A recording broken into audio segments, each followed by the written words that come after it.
muy buenas condiciones para ganar la elección y la perdimos sobre todo por nuestros propios errores.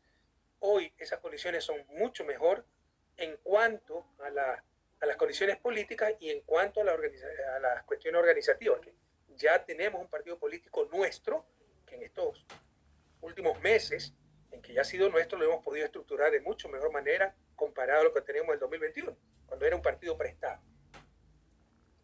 La derecha latinoamericana Sin piensas que mencionar va, que ganamos las elecciones seccionales el 5 de febrero y tenemos más de 50 alcaldías, 9 prefecturas que van a también a ser determinantes para las próximas elecciones. la derecha Antes solo teníamos dos latinoamericana, prefecturas. Antes solo teníamos dos prefecturas. Ahora tenemos 9 prefecturas y más de 50 municipios. te decía Rafael que la derecha latinoamericana nunca se queda de brazos cruzados y van a seguramente sacar varios ases de la manga un poco con el miedo, como permanentemente dicen, a que vuelva al correísmo. Seguramente unas serán posibles trapos sucios inventados y la otra serán candidaturas sacadas de cualquier lugar. ¿Qué imaginas como ese escenario de ofensiva neoliberal en el Ecuador para no perder esta Sí, presidencia que la han perdido? es difícil de creer el poder que la derecha obtuvo por medio de la traición, porque nunca nos derrotaron. Fue la traición de Moreno la que le entregó el poder a los mismos de siempre. Y sí, también pensamos lo mismo, o sea, es difícil de creer que el Lazo sea tan insensato que para evitar su censura en la asamblea, claro, la vanidad es capaz de cualquier cosa, anticipe elecciones sabiendo que las podemos ganar. O sea, algo están tramando. De hecho, sabemos, gran parte, eso lo conocemos a ciencia cierta, que gran parte de la derecha se oponía a que anticipe elecciones. Le decía, tienes que dejarte censurar en la asamblea, pero no anticipe elecciones porque la va a ganar el correísmo. Y que la embajada de Estados Unidos también se oponía. Entonces, si se atreve a esto, con Lazo se puede esperar cualquier cosa porque es soberbio, vanidoso y no es muy iluminado. Sin embargo, es una insensatez para ellos inmensa. Entonces no podemos excluir que algo estén tramando, ¿no? Que obviamente tengan preparado por ahí un candidato hecho en la embajada, como hicieron a Jaco Pérez para vivir a la izquierda, que esté preparando los escándalos como hicieron en el 2021, que no financiaba el Ejército de Liberación Nacional, y vino el fiscal en el gobierno de Duque, fiscal colombiano, a trabajar con la fiscal ecuatoriana, ganaron y se olvidaron de todo eso. Y lamentablemente es uno de los problemas de nuestros pueblos, no tienen memoria muy frágil, no aprendemos del pasado y vuelven a ser víctimas de los mismos que los engañaron antes. Entonces se dejan engañar. Algo estarán tramando, pero obviamente habrá que enfrentar todo aquello y vencerlos. El rol del ¿Cuál es el movimiento rol del movimiento indígena, indígena? Tienes que matizar que es el movimiento indígena. Nosotros siempre hemos estado con los indígenas, de hecho yo siempre les gané en las zonas indígenas, pero otra cosa es el movimiento indígena, que lo podemos dividir en dos partes. El partido político indígena, que es un desastre. Gracias a Dios, ellos mismos se han dado cuenta y acaban de renovar la directiva. No conozco al nuevo director, Guillermo Churuchumbi. Al anterior sí lo conocí, era un desastre, un mercader de la política. Los típicos políticos de que te hablan de justicia, la naturaleza, pero le da un espacio, un ministerio, una dirección y ya con eso apoyan a cualquier gobierno, ¿no? O sea, no tienen esa misión, esa visión de cambio, ¿no? Sino tan solo mantener espacios políticos. Hacen de la política un mercado. Lamentablemente hay eso y mucho en Pachacute. A tal punto que ellos se han dado cuenta que hubo un gran conflicto interno y venció una tendencia cercana a Leonidas Issa, director de la presidente de la CONAIE, que parece que tiene más visión de país. Y el propio Leonidas Issa, que dirige la organización social indígena CONAIE, que también ha sido un desastre. Dirigentes que se vendieron, salvaron a morenos, vendieron a sus muertos, porque todos esos levantamientos indígenas han costado muertos, heridos, destrucción de la propiedad pública privada, para después transar de la manera más vergonzosa. ¿Para qué? Para que no haya el correísmo y mantener a un inútil como Moreno y después a Lazo. Ellos estuvieron con Lazo durante la campaña, ¿no? El nulo ideológico que dijeron, pero grandes sectores apoyaron a Lazo con tal de que no haya el correísmo. En todo caso, creo que Leonidas Issa no lo conozco, pero tengo mucha mejor impresión de él. De hecho, creo lo principal, que es honesto, patriota. No coincido en algunas de sus visiones, ¿no? Por ejemplo, él aplaudió el cierre del programa de las escuelas del milenio, que eran escuelas espectaculares para los indígenas, pero como eran escuelas de 570, 1140 estudiantes, había que tener transporte. No, ellos querían las escuelitas a 20 metros de la comunidad, así sea un maestro para todos los grados y sean 30 estudiantes, no pueden tener internet, biblioteca, nada. Eso defiende.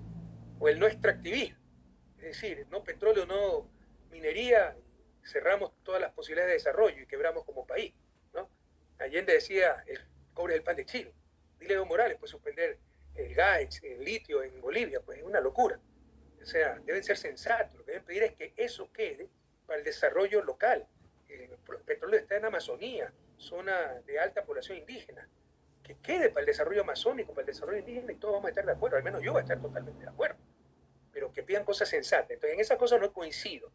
Pero creo que lo principal es una persona honesta, auténtica, patriota, y con esas características siempre será mucho más lo que nos una que lo que nos separe. Para terminar, Rafael, en términos de campaña, aunque vienes hablando permanentemente, qué sería lo más urgente para el Ecuador, para la ciudadanía ecuatoriana el día después de que alguien gane las elecciones? ¿Qué le urge a la gente y qué le ofrece o qué le plantea el correísmo a día de hoy en un terreno electoral que ya se abre? No hay soluciones mágicas. El que le diga eso al pueblo ecuatoriano, como lo dijo Lazo y lo creyeron, que en 100 minutos resolvía el problema del país que él mismo había creado, dicho sea de paso. El que le diga eso es un mentiroso, muy responsable, un demagogo. Pero obviamente sí tenemos las soluciones. Ya lo hicimos una vez y lo volveremos a hacer. La situación tal vez es más grave que el 2007, pero el 2007 también era grave. La memoria es frágil. Ni siquiera se había resuelto el problema de la crisis bancaria.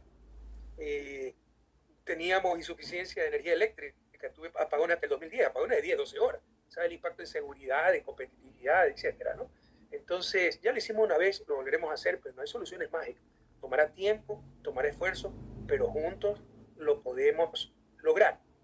Lo que también debemos reflexionar es que si un gobierno progresista en las elecciones estará todo de mal, porque estos se han apoderado de todo el Estado, con la consulta mañosa del 2018, con la traición de Moreno, con el Trujillato, cambiaron todo, hasta Corte Constitucional, que no se puede cambiar como Estado de Derecho, la destituyeron, declararon 6 meses de vacancias constitucionales, 6 meses, Ecuador sin Corte Constitucional, el máximo tribunal, era un golpe de Estado, y nombraron todos los reemplazos por procesos, para llamarlos piadosamente, tortuosos, donde la condición de base, por inepto, corrupto que sea el funcionario, era que sea enemigo de Correa, y hoy tenemos autoridades claves, procurador, contralor, fiscal, la Corte Constitucional, en la cual se puede derogar leyes, decretos, interpretar la Constitución y legislar, ¿no? Y totalmente en manos de esta gente. Entonces, que van a boicotear cualquier gobierno progresista. Por eso, para zafarnos de esa trampa mortal, yo creo que habrá que ir a una asamblea constituyente si verdaderamente queremos recuperar el país. Ganar las elecciones no es suficiente. Si llega un gobierno progresista, estará atado de manos porque se han apoderado de prácticamente todas las instancias del Estado y con lo peor de la política ecuatoriana. Rafael, para terminar, me imagino que ahora hay el rum permanente de candidaturas. ¿Empiezas a darle vuelta tú y tu buró político? ¿Cree que todavía es muy pronto? ¿Hay algo en la cabeza, en el horizonte? Gracias a Dios tenemos cuadros de sobra. Yo no tengo, a mí me quitan los derechos políticos, no puedo ser candidato. Esa es la forma, ¿no?, de tratar de ganarnos elecciones con el lofre, como hacen a Cristina, como hicieron a Lula. Y no entendemos que no solo nos roban la reputación, la libertad, nuestros derechos humanos, nuestros derechos políticos, la tranquilidad de nuestra familia. Les roban la democracia a ellos. Si a Lula no metía preso un sinvergüenza como Moro, Bolsonaro jamás hubiese sido presidente. Si a mí no me impedían, horas antes de mi inscripción como candidato en el 2020, para la elección del 2021, ser candidato por medio de una sentencia espuria, por influjo psíquico, supuestamente yo diría por medio de influjo psíquico, una organización dedicada a los sobornos. Tú conoces esa sentencia, que es la Merreí Mundial. Lazo jamás habría sido presidente. Que entiendan que no solo nos roban nuestros derechos a nosotros, le están robando la democracia a todos. Entonces, yo no puedo ser candidato. Gracias a Dios tengo muchos cuadros. Y habrá que pensar detenidamente, porque además un gobierno de transición, solo para el 2025, y que en principio, a no ser que tengamos una mayoría contundente en la Asamblea Nacional, tendría que llamar una constituyente, porque no podría gobernar, estaría atado de mano. Han puesto restricciones, la novelería, nosotros somos los principales en impulsar la equidad de género, eso empezó con nuestro gobierno, y Ecuador estuvo a la vanguardia mundial de la equidad de género en participación política, jueces en la Corte Nacional, en todos los segmentos del Estado.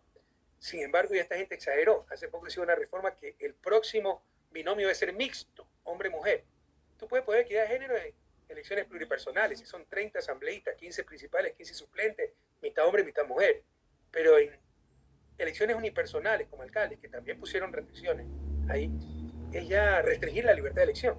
Y en el binomio, se elige 2 personas, también es restringir la libertad de elección. pasa si yo quiero poner 2 mujeres? Estoy incumpliendo la ley, no puedo hacerlo.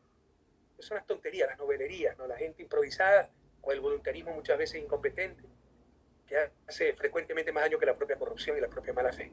Entonces hay todas esas restricciones, tenemos que pensar entonces un binomio mixto, hombre-mujer, mujer-hombre, algo similar para las listas de asambleístas, lo cual sí es correcto.